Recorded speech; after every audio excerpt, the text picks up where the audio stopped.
안녕하세요. 잡학사전 진행의 유예빈입니다. 오늘은 특집 방송으로 준비했습니다. 여러분, 하루의 대부분을 보내는 직장은 삶에 있어서 굉장히 중요한 부분이죠. 어쩌면 익숙하게 지나치고 있지만 그 안에는 미처 알지 못했던 변화와 또 기회들이 숨어 있는데요.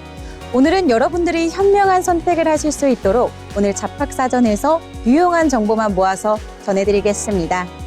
자, 그럼 먼저 첫 번째로 잡토크 시간인데요. 변화하는 사회 속에서 우리의 일하는 방식을 들여다보는 일의 미래에 대해 알아보겠습니다.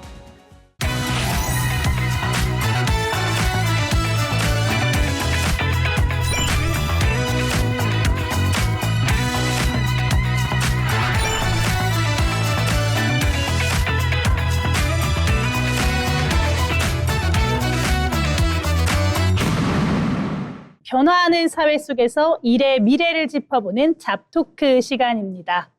불과 몇 년 전만 해도 직장 생활의 목표는 단연 승진이었습니다. 동기들보다 앞서서 팀장의 타이틀을 달고 더 높은 곳으로 올라가는 것을 성공 공식이라고 여겼었는데요.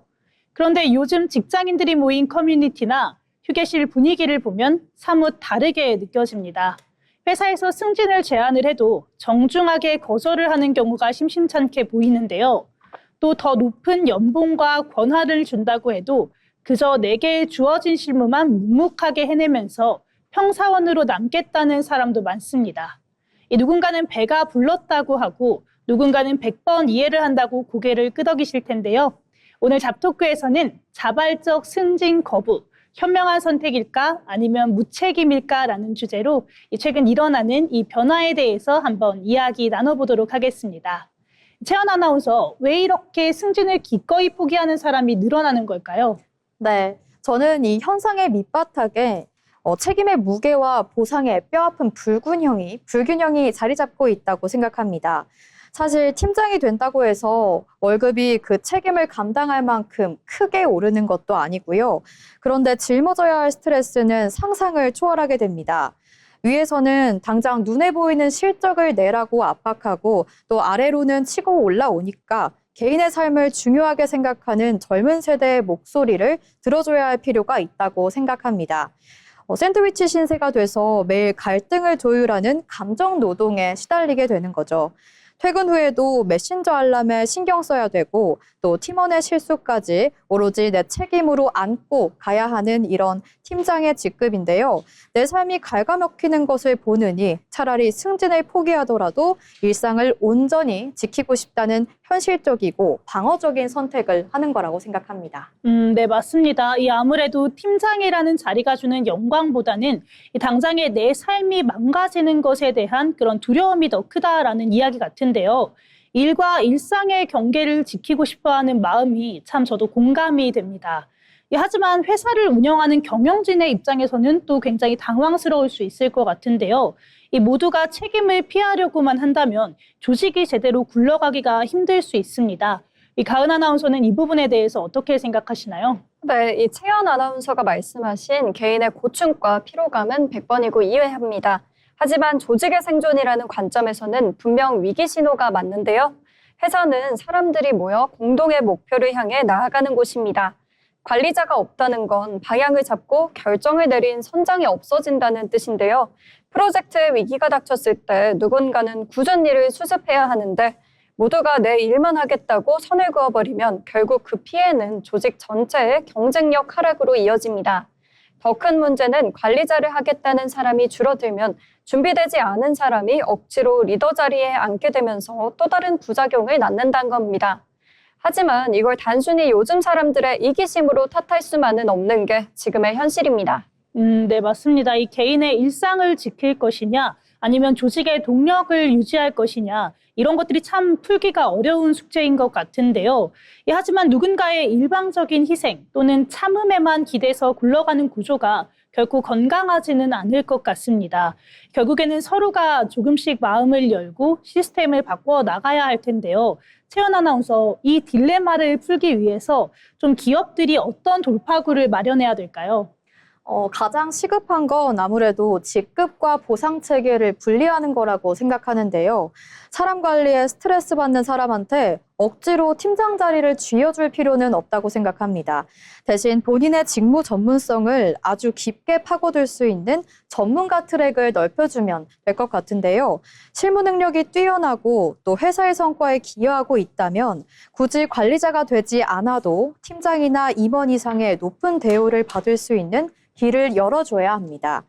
일부 IT 기업들은 이미 이런 제도를 도입해서 호응을 얻고 있는데요. 이렇게 되면 개인은 원치 않는 감정 소모를 피할 수 있고 회사는 핵심 인재 이탈을 막을 수 있습니다. 네, 저도 전문가 트랙 도입에 전적으로 동의하고 있는데요.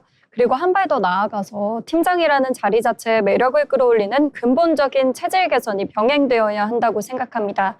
지금의 팀장들은 실무도 하면서 또 조직 관리까지 해야 하는 이중고에 시달리고 있는데요. 회사는 리더에게 무거운 짐만 지을 것이 아니라 그에 걸맞는 확실한 권한과 또 파격적인 보상을 지어줘야 한다고 생각을 하고요. 팀장 수당을 현실화하고 또 잡무를 줄여줘서 진짜 리더십에 집중할 수 있는 환경을 만들어주는 겁니다.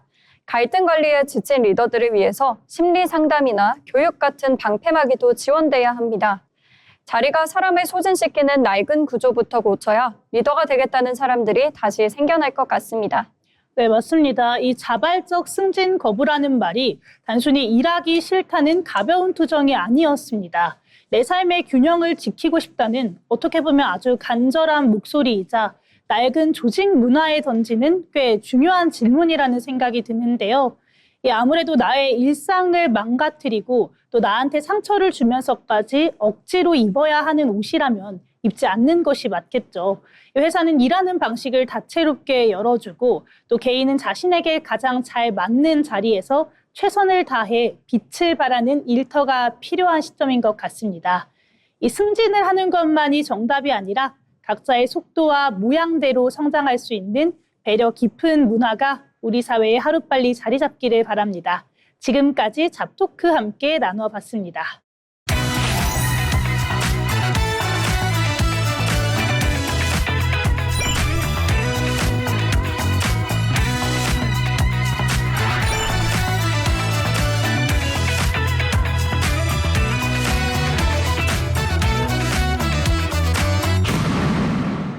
이제 일자리의 변화 흐름을 짚어보는 토론 시간입니다.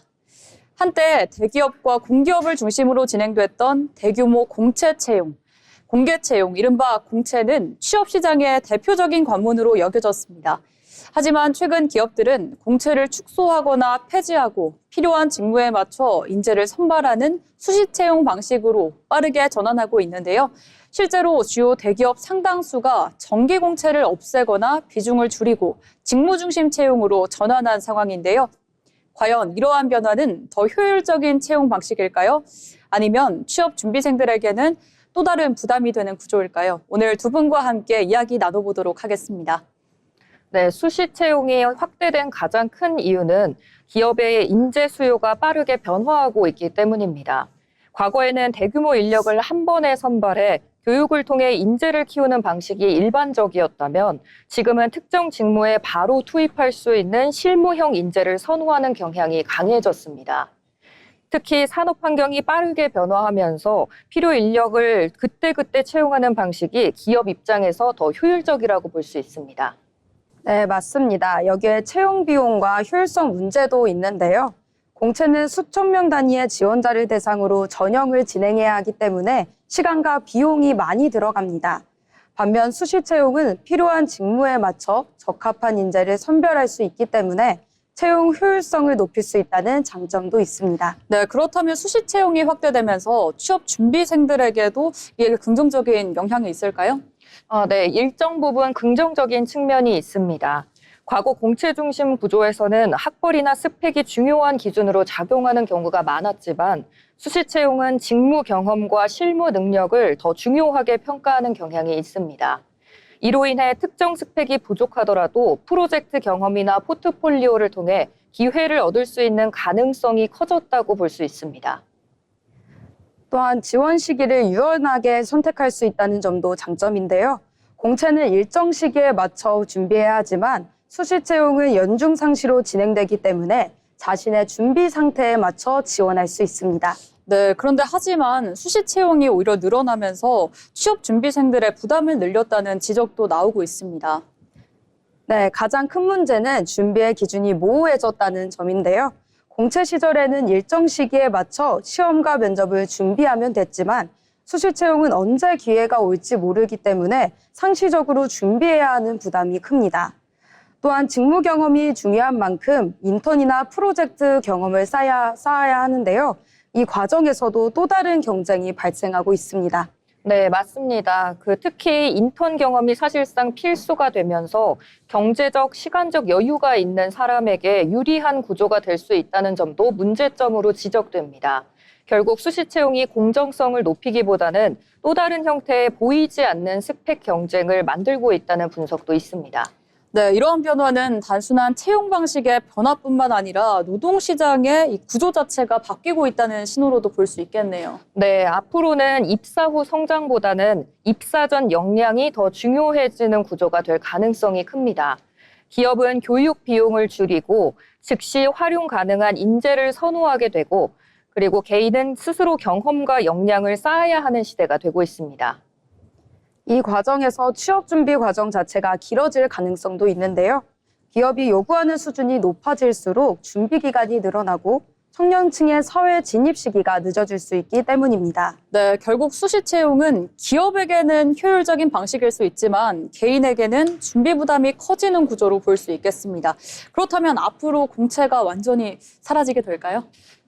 완전히 사라지기보다는 직무에 따라 병행되는 형태가 유지될 가능성이 큽니다. 예를 들어 대규모 인력이 필요한 경우에는 공채가 여전히 활용될 수 있고 전문 직무는 수시 채용이 중심이 되는 방식입니다. 또한 결국 중요한 것은 채용 방식 자체보다는 공정성과 기회를 어떻게 보장할 것인가의 문제라고 생각합니다. 네, 공채에서 수시 채용으로부터 변화는 단순한 채용 방식의 변화가 아니라 일하는 방식과 준비하는 방식까지도 바꾸고 있습니다. 네, 이 변화 속에서 기업은 더 효율적이고 채용 방식을 고민을 해야 합니다. 개인은 자신의 역량을 어떻게 준비할 것인지 새로운 기준을 만들어 나가야 하는 시점입니다. 네, 이렇게 채용 시장의 변화에 대해서 함께 이야기 나눠봤습니다. 지금까지 잡토크였습니다.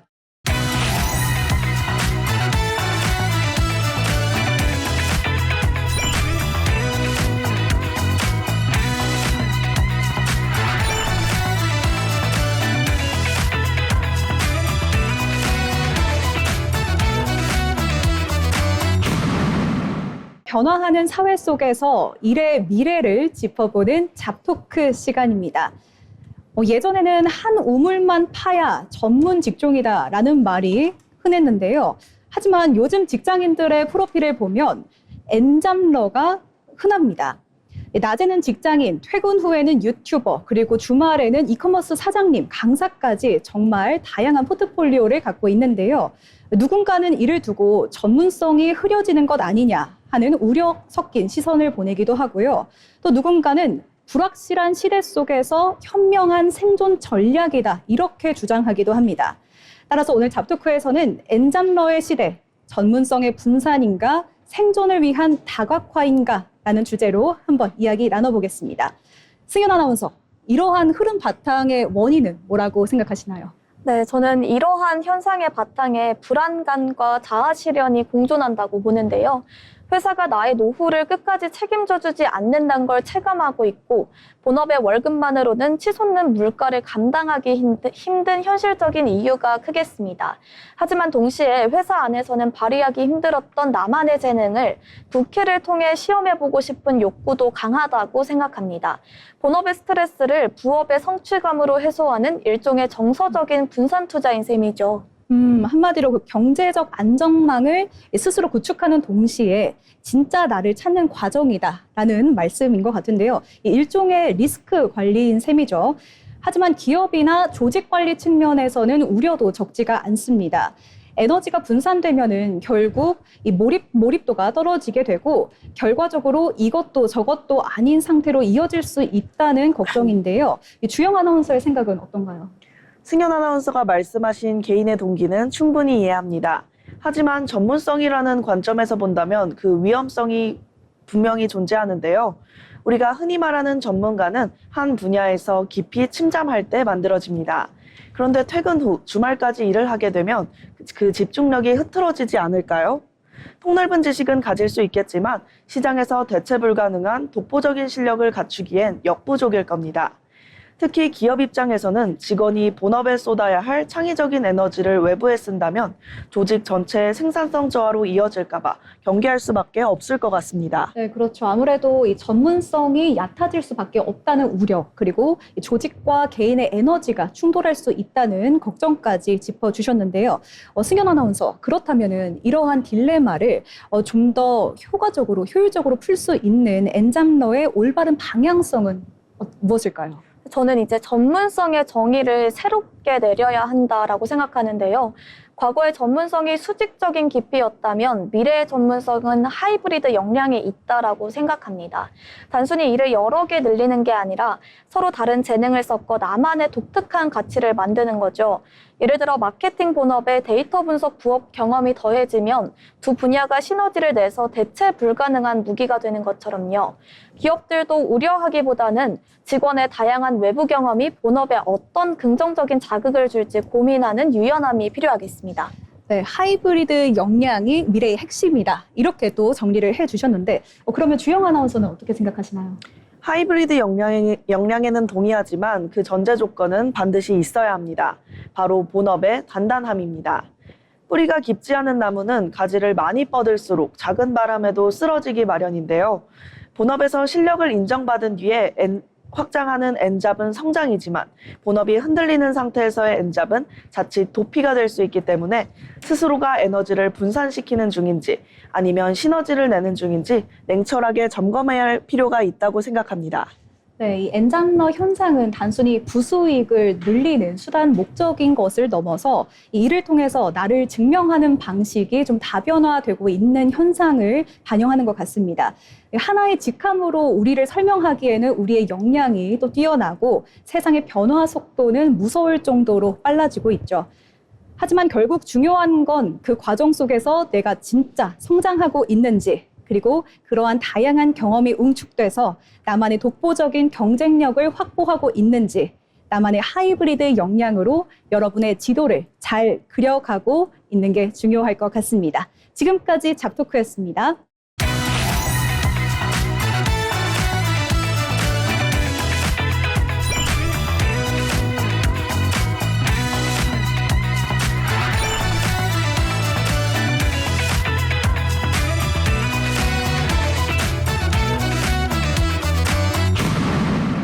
잡토크 일의 미래 시간입니다. 오늘 이야기해볼 주제는요. 직장인이라면 누구나 한 번쯤 고민해봤을 문제입니다. 바로 연봉 협상은 능력인가 아니면 부담인가입니다. 요즘은 입사할 때뿐만 아니라 이직이나 재계약 과정에서도 연봉 협상이 점점 더 중요해지고 있는데요. 과연 연봉 협상은 자신의 가치를 당당하게 표현하는 능력일까요? 아니면 여전히 부담스럽고 눈치 보이는 과정일까요? 오늘 함께 이야기 나눠보도록 하겠습니다. 먼저 혜윤 아나운서 의견부터 들어보겠습니다. 연봉 협상 능력이라고 보시나요? 네, 저는 연봉 협상이 분명한 능력이라고 생각을 합니다. 왜냐하면 우리 연봉이라는 거는 단순히 회사가 주는 금액이 아니라 내가 그동안 쌓아왔던 경험, 또 성과에 대한 평가라고 저는 생각을 하거든요. 그래서 같은 일을 했더라도 누군가는 굉장히 조용하게 넘어가고 또 누군가는 성과를 정리해서 어필을 하게 되는데요. 이 결과에서 연봉이 차이가 날 수밖에 없다라는 생각이 듭니다. 그래서 저는 단순히 연봉 협상이 요구가 아니라 자기 가치를 설명하는 하나의 커뮤니케이션 능력이다. 이렇게 생각을 합니다. 네, 자기 가치를 설명하는 능력이다. 이 표현이 굉장히 인상적인데요. 네, 그럼 반대로 예빈 아나운서 의견도 함께 들어보도록 하겠습니다. 네, 저는 조금 다르게 생각하는데요. 현실적으로 많은 직장인들이 자신의 연봉을 직접 이야기하는 걸 굉장히 어려워합니다. 특히 한국 조직 문화에서는 아직까지는 돈 이야기 꺼내는 게 조금 부담스럽다. 이런 인식이 강하잖아요. 또 여기서 만약에 협상을 잘못하게 된다면 괜히 이미지가 나빠질까 봐 걱정을 하기도 합니다. 그래서 돈만 밝히는 사람처럼 보이면 어떡하지? 또 이런 생각 때문에 아예 협상 자체를 포기하는 경우도 생기게 됩니다. 그래서 저는 많은 사람들에게 아직까지는 여전히 심리적인 장벽이 있다라고 생각합니다. 네, 두 의견이 확실하게 나뉘는 것 같은데요. 한쪽은 능력이다, 한쪽은 부담이다. 부담이라는 의견에 대해서 혜윤 아나운서는 혹시 어떻게 생각하시나요? 물론 저도 이 부담이라는 의견에 대해서 너무나도 공감은 합니다. 다만 이 부담을 넘어서서 그렇게 어필을 하는 것이 오히려 또 능력이 아닐까라는 생각을 하게 되는데요. 결국에 회사에서는 내가 잘한 걸 말하지 않으면 모른다, 이런 전제가 깔려 있거든요. 그래서 내가 어떤 성과를 냈는지, 또 이 프로젝트에서 어떤 기여를 했는지 직접 설명을 하지 않으면 이 부분이 제대로 평가가 되지 않을 수도 있습니다. 그래서 협상을 피하는 순간 오히려 자신의 가치를 스스로 낮추는 결과가 될 수 있다고 저는 생각을 합니다. 네, 그렇죠. 이 부분은 분명 맞는데 또 저는 모든 사람들이 협상을 잘할 수 있는 환경은 꼭 아니라고 생각이 듭니다. 예를 들어서 성과 기준이 명확하지 않은 직무도 있고요. 특히 상사나 조직 분위기에 따라 협상이 사실상 형식적인 곳도 있거든요. 그럴 때는 아무리 말을 잘해도 반영이 안 되는 경우가 있습니다. 그래서 이거를 개인 능력으로 보기보다는 조직 구조나 또 문화도 같이 살펴봐야 한다고 생각합니다. 네, 결국 이게 개인의 문제냐, 조직의 문제냐, 이걸로 연결이 되는 것 같은데요. 저는 두 분 이야기 들으면서 이런 생각이 들었습니다. 나는 연봉 협상이라는 게 단순히 돈을 올려달라고 말하는 게 아니라 나는 이런 사람이다라고 설명을 하는 과정일 것 같은데 이걸 자연스럽게 할 수 있는 환경이 아직은 충분히 만들어지지 않았다, 이런 느낌이 들거든요. 맞습니다. 지금 라윤 아나운서가 말씀하신 부분에 정말 공감을 하는데요. 그래서 요즘은 이 성과를 수치화해서 정리를 하는 작업이 정말 중요해지고 있는 것 같습니다. 열심히 했다보다 이 프로젝트로 내가 매출을 몇 % 올렸다, 이렇게 구체적으로 말을 하는 거죠. 네, 구체적인 필요성도 분명히 있지만 사실 또 이게 부담이 되는 거거든요. 요즘 직장인들을 보시면 일도 해야 되고 또 성과 정리도 해야 되고 또 여기 협상도 해야 되고 이러다 보니까 점점 요구해야 하는 부분이 많아지는 것 같습니다. 네, 오늘 이야기 정리해보자면 연봉 협상은 누군가에게는 자신의 가치를 표현하는 능력이지만 또 누군가에게는 여전히 넘기 어려운 부담일 수 있을 것 같습니다. 결국 중요한 건 얼마를 받느냐, 이것보다는 내가 스스로 어떻게 평가하고 그 가치를 어떻게 바라보느냐일지도 모르겠습니다. 여러분은 어떻게 생각하시나요? 연봉 협상, 능력이라고 보시나요? 아니면 부담이라고 느껴지시나요? 지금까지 잡토크 1의 미래였습니다.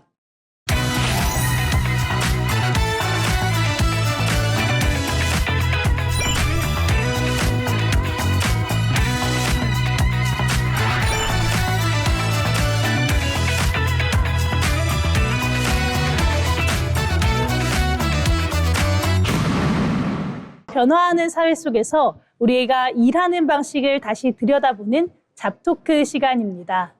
이 점심을 먹고 난 뒤인 오후 1시에서 2시 사이, 이때가 직장인들한테는 가장 힘든 시간처럼 느껴지곤 하는데요. 이 쏟아지는 잠을 참으려고 커피를 몇 잔씩이나 마시거나 모니터 앞에서 멍하게 앉아 있었던 경험은 아마 누구나 한 번씩 있을 것 같습니다. 이 유럽이나 스페인, 또 이탈리아, 그리스 같은 나라에서는 낮잠을 뜻하는 시에스타라는 문화가 아주 오랫동안 자리 잡고 있는데요. 가장 더운 시간에 잠시 일손을 놓고 휴식을 취하면서 기력을 회복하는 거죠.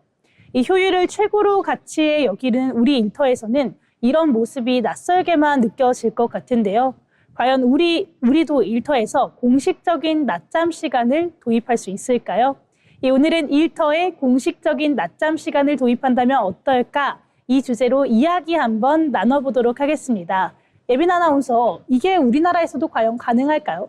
네, 사실 우리 사회에서 아직까지 업무 시간 중에 잠을 잔다는 거는 게으름이나 또 약간 불성실함의 상징처럼 여겨지잖아요. 하지만 생물학적으로 본다면 오후 시간에 집중력이 떨어지는 건 아주 자연스러운 현상입니다. 특히 시에스타 문화가 있는 나라들은 단순히 잠만 자는 게 아니라 그 휴식을 통해서 오후 업무의 질을 높이는 것을 목표로 하는데요.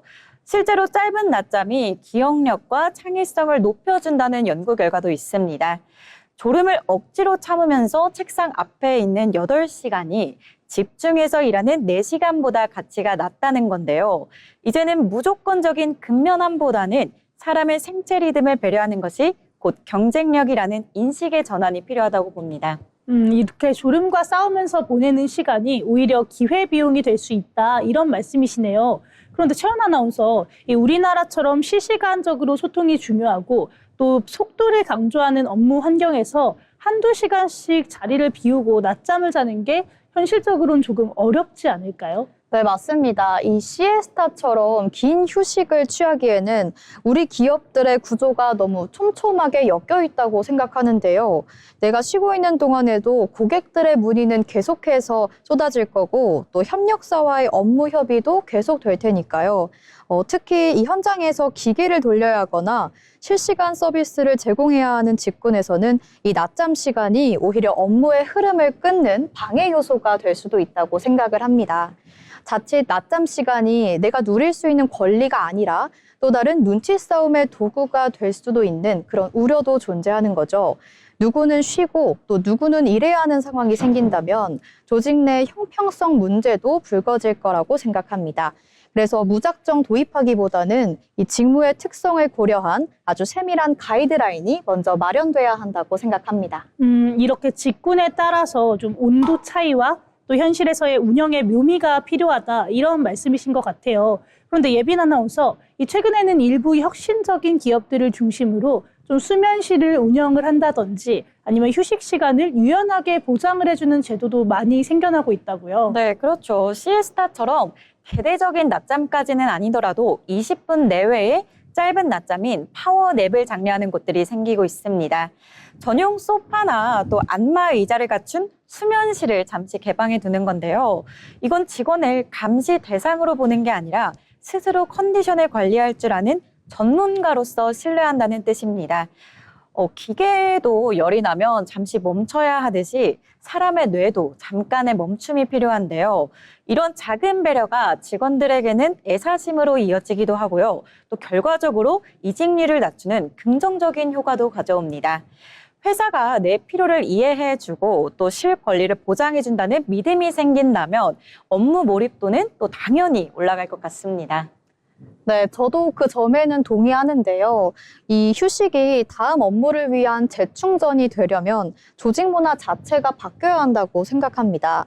낮잠을 자고 일어난 동료가 있을 때 보면서 팔자가 좋다거나 어제 뭐 했길래 조느냐 하는 등의 이 비아냥거리는 시선이 남아있다면 수면실은 그저 보여주기식 공간에 그칠 거라고 생각하는데요.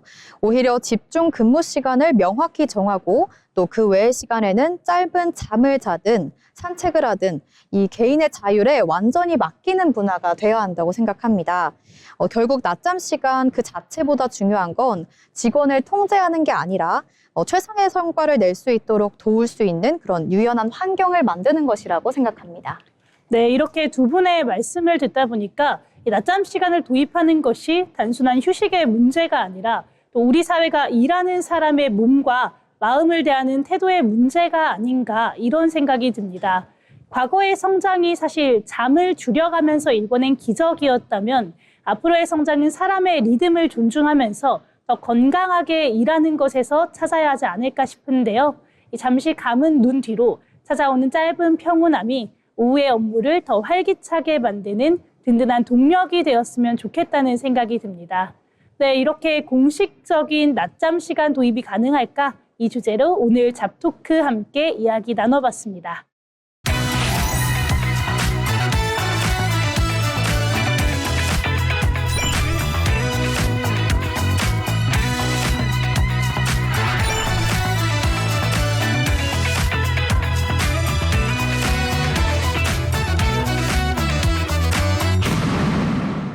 이번 시간은 우리 사회의 다양한 일터 현장을 들여다보고 더 나은 노동 환경을 모색해보는 잡토크 시간입니다. 여러분, 요즘 취업 시장을 두고 대입 수시, 정시 준비보다 더하다라는 말까지 나옵니다. 취업을 위한 사교육비 부담 때문인데요. 최근 조사 결과가 하나 나왔죠.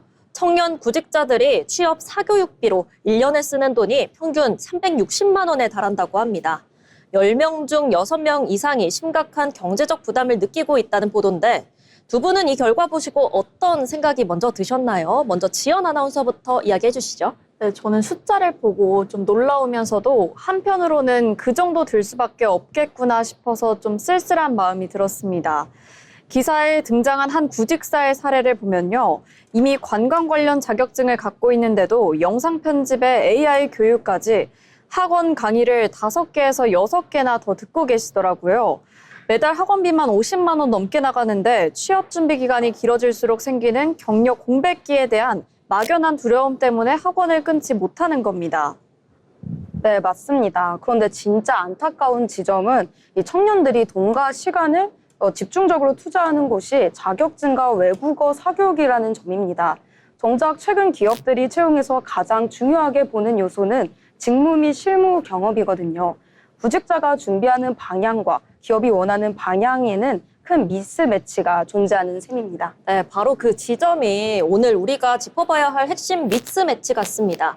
기업은 실무 역량을 원하고 있는데 청년들은 왜 자격증이나 어학 같은 전통적인 사교육에 계속 매달릴 수밖에 없을까요? 청년들 입장에서는 눈에 보이는 안정장치가 그것뿐이기 때문입니다. 요즘 사교육 시장을 보면 단순히 어학원 정도가 아닙니다. 자기소개서 한 줄 고쳐주는데 회당 20만 원에서 30만 원씩 하는 자소서 컨설팅, 100만 원이 훌쩍 넘는 포트폴리오 학원, 심지어 AI 면접 대비 강좌까지 우후죽순 생겨났잖아요. 실무 경험이나 인턴십은 뽑는 인원도 적고 경쟁률이 수백 대 1이라 기회조차 얻기 힘들다 보니 가만히 있는 것보단 돈이라도 써서 스펙 하나라도 더 만들자, 이런 심리적 불안감이 청년들을 내몰고 있는 것 같습니다. 네, 그 심정은 저도 충분히 이해하지만 전문가들은 이 사교육이 불안 해소용 소비에 불과하다고 지적합니다. 실제로 이번 조사에서도 전문가가 짚었듯이 사교육이 실제 직무 역량을 키우기보다는 단지 스펙을 갖추기 위해 소비되고 있거든요. 그리고 특히 기업 HR 인사 담당자들의 이야기를 들어보면 흥미로운 반응도 많습니다. 면접관으로 들어가다 보면 사교육 컨설팅을 받은 수험생들은 자소서나 포트폴리오가 거의 똑같은 틀로 제출된다고 해요. 네, 찍어낸 듯한 답변이나 스펙이 군데군데 보인다는 점이군요. 네, 정확합니다.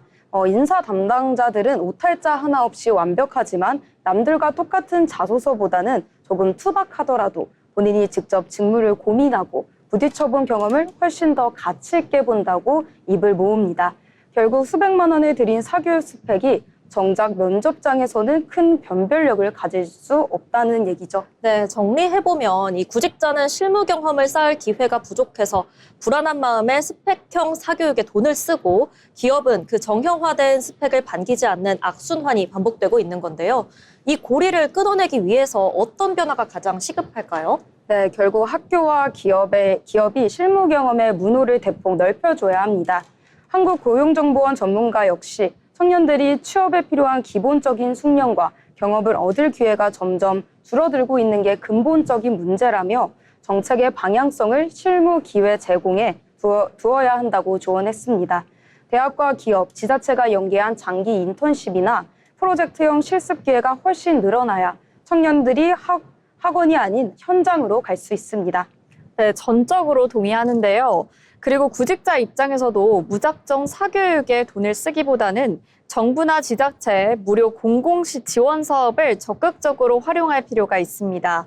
예를 들어 요즘 고용노동부나 지자체에서 운영하는 청년 일자리 도약 장려금이나 기업 연계형 일경험 프로그램, 국비 지원 K-디지털 트레이닝 같은 것을 찾아보면 비용 부담 없이도 실무 프로젝트 경험을 쌓을 수 있는 청년 지원책들이 의외로 많거든요. 불필요한 사교육비를 아끼면서 진짜 직무 경험을 챙기는 지혜가 필요합니다. 네, 오늘 이야기를 나누다 보니 취업, 사교육 열풍은 개인의 과욕이 아니라 불안감이 만들어낸 우리 사회의 씁쓸한 초상이라는 생각이 듭니다.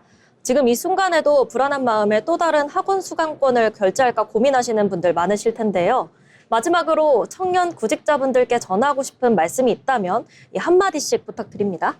저는 남들이 하니까 나도 해야겠다라는 이런 불안함에 쫓겨 자격증 수첩을 쌓기보다는 내가 진짜 가고자 하는 직무에서 공공 지원을 통해 작게라도 진짜 경험을 쌓아보시길 추천드립니다. 네, 저는 기업이 보고 싶어 하는 걸 완벽하게 세공된 자격증 스펙이 아닌 실패하더라도 직접 고민하고 해결해본 여러분 자신만의 이야기라는 점을 꼭 기억해 주셨으면 좋겠습니다. 네, 두 분 말씀처럼 청년들에게 진짜 필요한 취업 지원이라는 것은 단순히 자격증 항목을 늘리고 스펙을 채우는 것에만 그치지 않습니다. 취업 준비라는 긴 터널 속에서 불안감과 막막함을 온몸으로 견뎌내고 있는 청년들의 마음을 들여다보고 진짜 실무의 기회를 열어주는 것까지 포함되어야 비로소 완결되는 것이 아닐까 싶습니다. 연평균 360만 원이라는 서글픈 통계 수치 뒤에 가려진 취준생들의 남몰래 흘리는 눈물을 닦아줄 수 있는 실질적인 정책과 따뜻한 관심이 현장에 뿌리내리길 기대해봅니다. 지금까지 잡토크였습니다.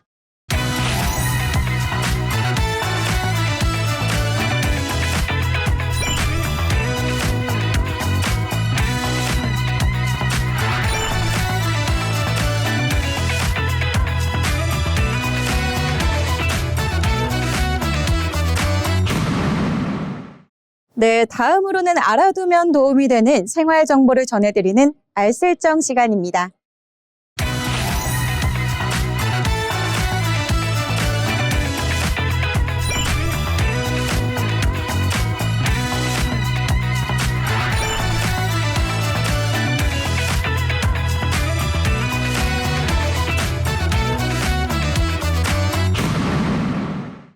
네, 알아두면 쓸데있는 정보, 알쓸정 시간입니다.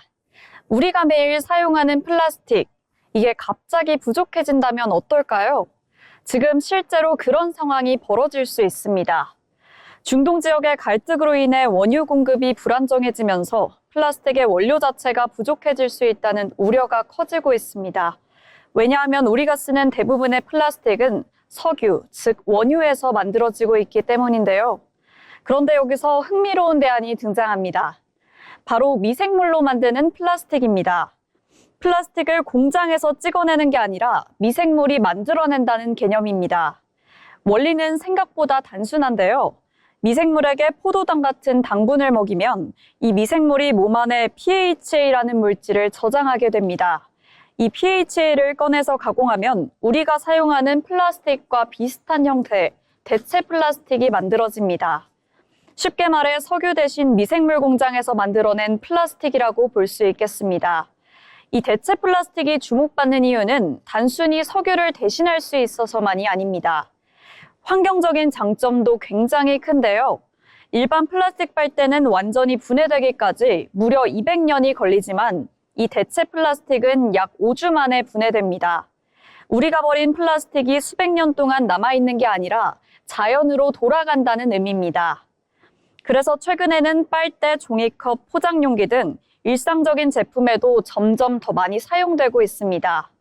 실제로 우리나라는 이런 대체 플라스틱 생산량이 세계 3위 수준일 정도로 관련 기술이 빠르게 성장하고 있는 모습을 보여주고 있는데요.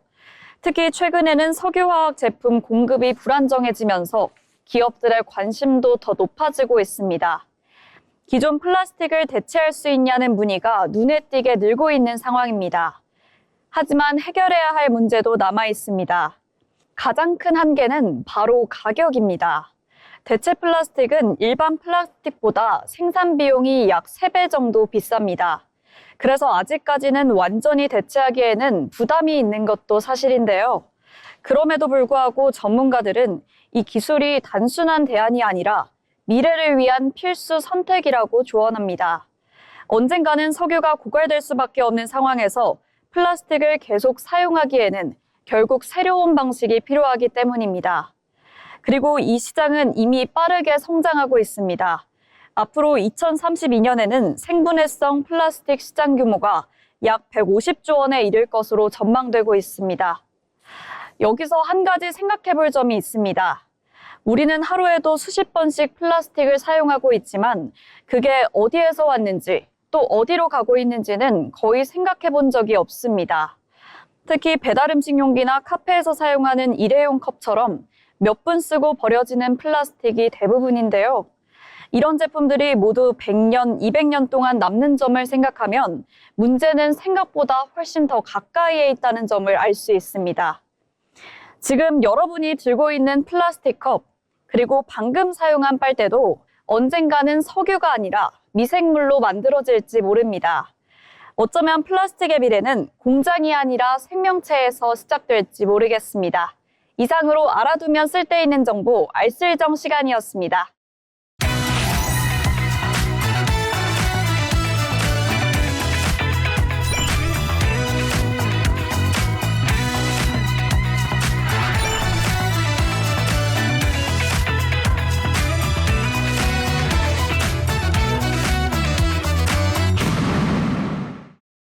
알아두면 쓸데있는 정보를 전해드리는 알쓸정 시간입니다. 요즘 태양광 발전 등 재생에너지 본업이 확대되면서 생산 전력과 소비 구조의 변화가 나타나고 있습니다.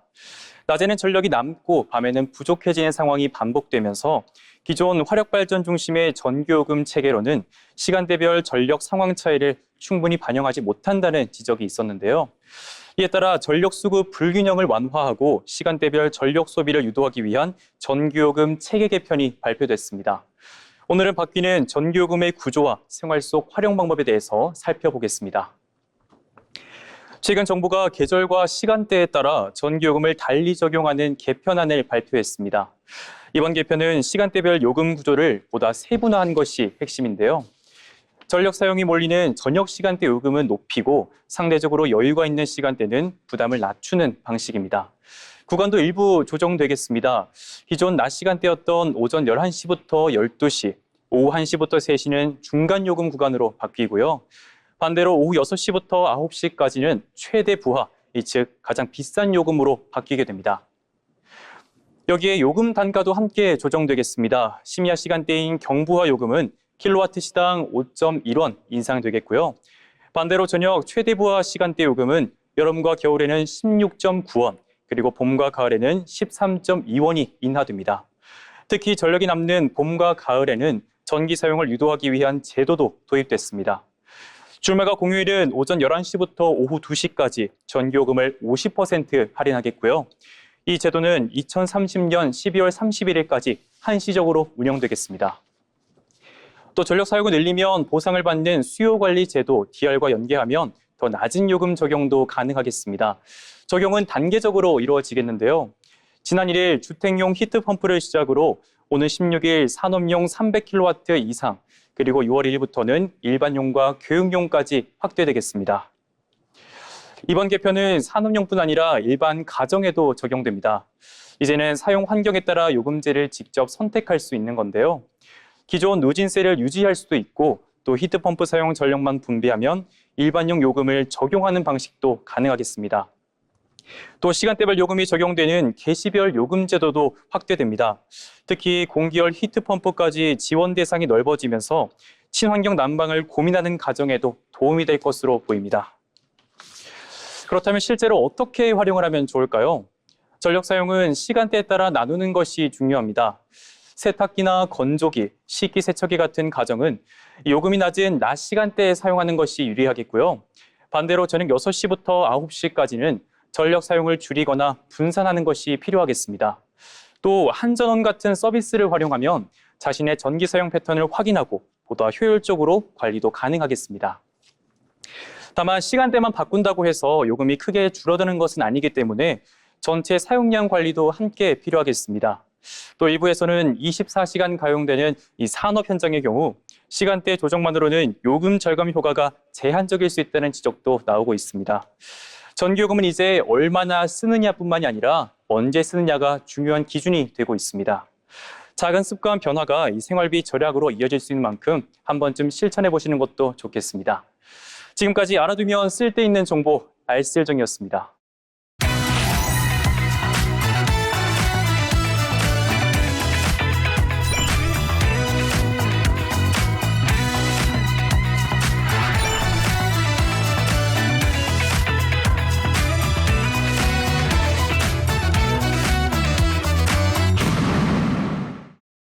알아두면 쓸데있는 정보 알쓸정입니다. 해외여행을 준비할 때 빠질 수 없는 고민이 하나 있습니다. 바로 휴대전화 데이터를 어떻게 사용할 것인가인데요. 예전엔 대부분 통신사 로밍을 사용했다면 요즘은 eSIM을 선택하는 여행객도 늘고 있습니다. 그렇다면 이심과 로밍은 어떤 차이가 있고 어떤 방법이 더 유리할까요? 오늘은 해외여행을 준비하면서 알아두면 좋은 이심과 로밍의 차이점, 그리고 내 여행에 맞는 선택법을 알아보겠습니다. 로밍은 국내에서 사용하던 휴대전화 번호와 통신 서비스를 그대로 해외에서도 이용하는 방식입니다. 별도의 유심을 바꾸지 않아도 되고 비행기에서 내린 뒤 데이터 로밍만 켜면 바로 사용할 수 있다는 장점이 있습니다. 이심은 스마트폰 안에 내장된 디지털 유심을 내려받아 사용하는 서비스인데요. 실물 유심을 교체할 필요가 없고 QR코드 등을 통해 간편하게 개통할 수 있어서 최근 이용자가 늘고 있습니다. 다만 모든 스마트폰이 이심을 지원하는 것은 아니기 때문에 출국 전 사용 중인 기기가 지원 대상인지 먼저 확인하는 것이 좋습니다. 가장 궁금한 부분은 역시 비용일 텐데요. 어느 쪽이 무조건 저렴하다고 말하기는 어렵습니다. 여행 기관과 데이터 사용량, 방문 국가에 따라 달라지기 때문입니다. 보통 SNS 업로드나 영상 시청처럼 데이터를 많이 사용하거나 여행 기간이 길다면 이심이 유리한 경우가 많습니다. 반대로 2, 3일 정도의 짧은 출장이나 여행이라면 통신사의 로밍 요금제가 더 간편하고 경제적인 경우가 있습니다. 출국 전 각 통신사의 로밍 상품과 이심 요금제를 비교해 보는 것도 좋겠습니다. 그렇다면 어떤 사람이 어떤 서비스를 선택하면 좋을까요? 이심은 데이터를 많이 사용하거나 여러 나라를 여행하는 경우 활용도가 높습니다. 하지만 은행이나 카드사의 인증 문자를 자주 받아야 하거나 국내 번호로 업무 전화를 계속 받아야 한다면 로밍이 더 편리할 수 있습니다. 스마트폰 설정이 익숙지 않은 부모님이나 처음 해외여행을 떠나는 분들에게도 별도 설치 과정이 없는 로밍이 부담이 더 적습니다. 출국 전에 꼭 확인해야 하는 점도 있습니다. 이심은 스마트폰이 해당 기능을 지원해야 사용할 수 있고 일부 국가에서는 사용할 수 있는 통신사가 제한될 수도 있습니다. 또 로밍은 요금제를 신청하지 않은 상태에서 데이터를 쓰면 예상보다 많은 요금이 발생할 수 있기 때문에 반드시 출국 전에 가입 여부를 확인해야 합니다. 여행 기간 동안 필요한 데이터 용량도 미리 계산해두면 불필요한 추가 비용을 줄일 수 있습니다. 오늘은 해외여행에서 많이 고민하는 이심과 로밍의 차이를 알아봤습니다. 저렴한 요금을 원한다면 이심, 편리함과 국내 번호 사용이 중요하다면 로밍이 더 적합할 수 있는데요. 어떤 방법이 좋다고 단정하기보다는 자신의 여행 일정과 데이터 사용량, 이용 목적에 맞게 선택하는 것이 가장 중요합니다. 출국 전 잠깐의 비교만으로도 통신비를 아끼고 더욱 안전한, 편안한 여행을 즐겨보시기 바랍니다. 지금까지 알쓸정이었습니다.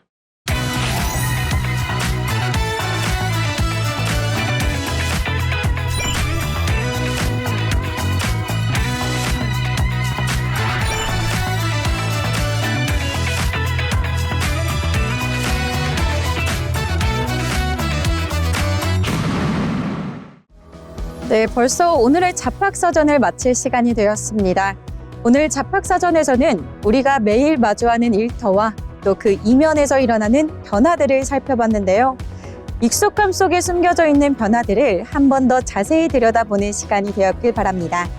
저희는 다음 이 시간에 더 알찬 정보들로 찾아오겠습니다. 오늘도 함께해 주신 여러분 고맙습니다.